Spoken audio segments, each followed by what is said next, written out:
Один из таких родовых домов – дом Сениных – посетили сегодня Владимир Уйба и Любовь Совершаева.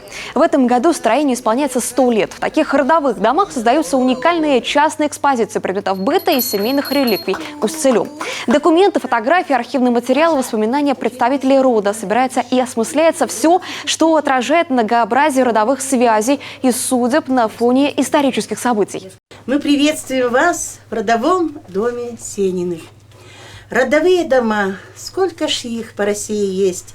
Это дань основателю рода, это память о нем и честь. И у Усть-Цильме, в селе Старинном, на центральной улице села, стоит дом рода Сениных. Здесь жила большая семья.